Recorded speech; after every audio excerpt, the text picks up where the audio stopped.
Hi everyone, welcome back to my channel. कैसे हैं आप लोग? आई होप अच्छे होंगे। और फ्रेंड्स, ये होली के एक दिन पहले का ब्लॉग है जो मैं आपके साथ में शेयर कर रही हूँ। और इस वीडियो में आपके साथ कुछ ऐसी बातें शेयर करूँगी जो बहुत ज़्यादा हो सकता है आपको इफ़ेक्ट करें, क्योंकि ना पर्सन टू पर्सन चीज़ें वेरी करती हैं। एक मैरिड पर्सन की लाइफ कैसी होती है, एक अनमैरिड पर्सन की लाइफ कैसी होती है, बहुत सारी चीज़ें फ्रेंड मैटर करती हैं। सो देखिए, अभी ना आपको पता है कि होली ना अभी कल परसों होली होने वाली है। सो अब देखो, होली में ना बहुत सारी जो चीज़ें हैं ना वो अलग होने वाली, क्योंकि होली में जब भी कोई कोई होली क्या कोई भी ऐसा त्यौहार आता है ना, तो जिसमें ना आपको पता है कि घर के काम बहुत ज़्यादा बढ़ जाते हैं। खासकर उन जो लेडीज़ हैं, वो महिलाएं हैं ना जो घर पे रह के सब कुछ घर का ही सब कुछ देखती हैं, उनके साथ ना प्रॉब्लम बहुत ज़्यादा बढ़ जाती है। क्योंकि ना चीज़ें अलग हो जाती हैं, काम बढ़ जाता है, खाना पीना जो होता है, पकवान वगैरह जो होते हैं, वो सब चीज़ें बहुत ज़्यादा बढ़ जाती हैं। टाइम भी ना बहुत ज़्यादा कंज्यूम होता है, क्योंकि ना सुबह से लेके शाम तक कब टाइम पर निकल जाता है पता ही नहीं चलता है। सो देखो फ्रेंड, अगर ऐसे में कोई एक एस्पिरेंट हैं जो कि अपनी तैयारी भी करते हैं और साथ में ना घर भी देखना है, क्योंकि त्यौहार में ये सोचो कि अनगिनत आप इमेजिन भी नहीं कर सकते हो। त्यौहार का जो टाइम होता है ना वो 1 महीने पहले से लेके ये सोचो कि जब त्यौहार आता है उसके ना 1 हफ्ते बाद तक कितना काम ज़्यादा बढ़ता है।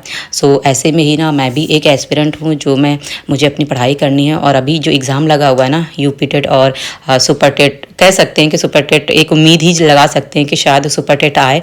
सो बस मैं अभी उसी के अभी टीचिंग की प्रिपरेशन करती हूँ, लेकिन अभी जैसे और भी अदर एग्ज़ाम्स हैं उनको भी मैं टारगेट करती रहती हूँ। अगर मेरे सामने कोई अपॉर्चुनिटी आ गई या मेरा जिसमें एलिजिबिलिटी क्राइटेरिया वगैरह फिट होता है, तो वो भी मैं एग्ज़ाम वो फॉर्म आता है तो वो भी फॉर्म फिल करती हूँ।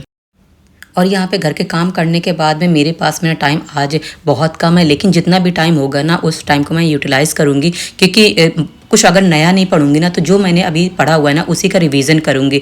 सो यहाँ पे मैं भी बैठ गई हूँ रिवीजन करने के लिए। और यहाँ पे मैं ना साइंस रिवीजन कर रही हूँ, क्योंकि ना आपको पता है कि जो लोग मैथ्स और साइंस से होते हैं ना उनको अभी यूपी टेट का एग्ज़ाम देना है, तो मैथ्स वाला जो पोर्शन हो गया, साइंस वाला पोर्शन वो कवर करना, बहुत अच्छे से कवर करना है, तभी जो पेपर 2 है ना वो कवर हो पाएगा। और साथ में साइंस और मैथ्स वगैरह जो और भी अदर एग्जाम में आती हैं, हर एक एग्जाम में कोई ऐसा एग्जाम बचा ही नहीं जिसमें ये पोर्शन ना आता हो। सो बस उसी के मैं भी तैयारी कर रही हूँ। मतलब आज कुछ भी नया नहीं पढ़ूंगी, लेकिन जो भी मैंने अभी तक पढ़ा हुआ है उसका रिवीजन करूंगी। क्योंकि देखो फ्रेंड, कुछ ना करने से अच्छा है ना कि हमारे पास में जितना भी टाइम है वो हम अपने टाइम को यूटिलाइज कर लें। और अभी आपको एक अपडेट देती हूँ, इसके बाद में फिर आगे का कंटिन्यू करती हूँ ब्लॉग। अगर हम किसी भी एग्ज़ाम की तैयारी करते हैं, चाहे वो स्टेट के एग्ज़ाम हो या अदर स्टेट के एग्ज़ाम हो, चाहे टीचिंग से रिलेटेड एग्ज़ाम हो या फिर अदर कोई भी जिसमें आपकी एलिजिबिलिटी क्राइटेरिया पूरी होती है, वो सारे फॉर्म अगर आप फिल करते हैं और उसका सिलेबस भी आपने कंप्लीट कर लिया होगा, तो देखो ना हमें ना मॉक टेस्ट देने की ज़रूरत पड़ती है। क्योंकि मॉक टेस्ट जब हम देते हैं तो उसका एनालिसिस जब हम करते हैं ना तो हमें वहाँ पर अपनी कमियाँ नज़र आती हैं। सो इसी तरह से मॉक टेस्ट देने के लिए ना आप जो टेक्स्ट बुक है उन्होंने अपना सेल ऑफर निकाल रखा है, जो कि रंग भर से सेल ऑफर है और 3 से 4 मार्च के बीच में ये सेल चलने वाली है। सो इसमें ना अगर आप yearly text book pass pro लेते हैं तो आपको अभी इस समय 349 में मिल जाएगा। अगर आप मेरा कूपन कोड यूज करते हैं रीस्टार्ट RESTART, सो आपको 12% का भी डिस्काउंट मिल जाएगा। सो लिंक मैंने डिस्क्रिप्शन में दे दिया है, जरूर से जरूर आप ना उसको ज्वाइन कर लेना, क्योंकि ना जब तक आप टेस्ट नहीं लगाओ तब तक आपको अपनी कमियों का पता नहीं चलेगा। और वीकली हो या फिर मंथली, जरूर एक बार आप टेस्ट देना शुरू कर दो। अगर आपका सिलेबस कंप्लीट हो चुका है तो आप ना कंटिन्यूअस हफ्ते में 2 या 3 बार टेस्ट जरूर दो। और फ्रेंड्स, एक बात आपको पता है कि जब भी त्यौहार आते हैं तो बहुत सारा जो टाइम होता है ना वो ख़राब होता है, लेकिन एक चीज़ आपको पता है, जो टाइम हम ख़राब कर रहे होते हैं ना उसी टाइम पे सोचो कोई ना कोई पढ़ रहा होता है। क्योंकि अगर उनके पास में पढ़ने के अलावा कोई और काम नहीं है तो वो सोचो अपने टाइम को बिल्कुल भी ख़राब नहीं करते। क्योंकि कहते हैं ना कि पढ़ने वाले कभी भी पढ़ लेते हैं, किसी भी टाइम पर और कैसे भी माहौल में पढ़ लेते हैं। सो देखो, बहुत ज़्यादा कॉम्पिटिशन है भाई। देखो, कॉम्पिटिशन की लाइन में अगर उतरे हो ना तो ये सोचो कि आपसे ना जाने कितने हज़ार गुना लोग ना आगे हैं।